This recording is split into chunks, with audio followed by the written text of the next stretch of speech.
Welcome back sa ating mga balitang basketball ha. Malaki po ang improvement sa ngayon ni Jayson Tatum at ang target na makabalik siya ay potential sa Marso po. Mabilis ang kanyang recovery. Sa loob lamang po ng 5 buwan ay nakakatakbo na siya, nakaka-shooting, nakaka-workout na. Achilles injury po ang tumama kay Jayson Tatum at hindi po ito simpleng injury. Big time po ito mga idol at yung ibang mga players ay hindi po nakakabalik sa 100% na performance nila kapag sila'y tinamaan ng gantong injury.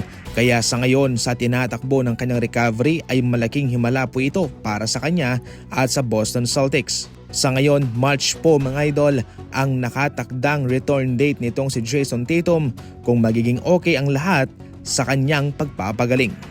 Kita naman sa mukha ni Luka Doncic ang kalungkutan sa kanilang pagkatalo sa preseason versus Phoenix Suns. Ngayon maliban kay DeAndre Ayton na pumuntos lamang po ng 1 puntos sa loob ng 8 minuto, ngayon marami rin po ang nakapansin sa performance nitong si Dalton Knecht.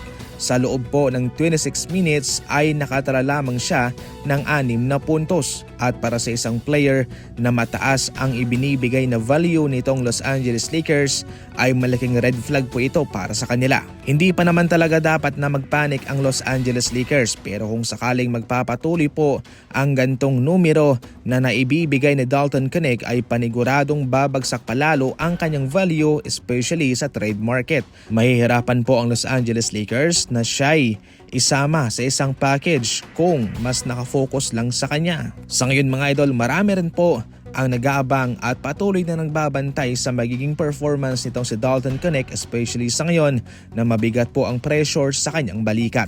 Sa pangkabuuan, pre-season pa lamang po ito at baka malay natin sa regular season ay babawi naman siya sa mga fans ng Lakers at sa mismong sarili niya.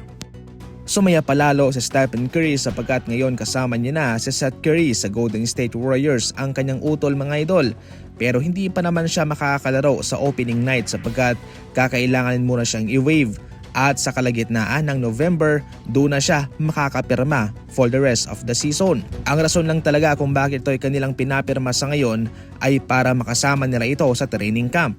Pero ayon naman sa interview kay Seth Curry ay hindi naman siya nababahala patungkol sa koneksyon nila sapagkat nung nagdaang season ay halos 95% na pinanood niya ang mga laban ng Golden State Warriors kaya doon pa lang daw ay nababasa niya na ang kanilang sistema at kung paano sila maglaro. Kaya hindi raw ito magiging problema para sa kanya at paniguradong makaka-blend in din naman daw siya kaagad sa Golden State Warriors. Sa ngayon po mga idol ay magsisilbi po siyang backup kay Buddy Hield.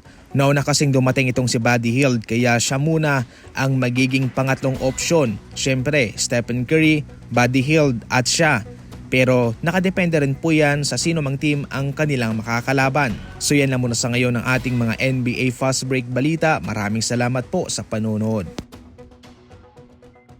Sa kwarto, sa sala, sa balkonahe, kahit saan, pwede ito. Pwede ito pang regalo sa anak mo, sa pamangkin mo, o pwede mismo sa sarili mo. Napakatibay po nito mga idol ha. Yung kanyang board ay bendable, transparent, samantalang meron din po siyang padding for protection. Ito po yung matatanggap mo sa isang karton. Marami na, matibay pa. Naka-sale to ngayon at malaki ang matitipid mo. Perfecto sa inuman, sa mga friends mo. Nasa comment section lang po ang link. Maraming salamat po.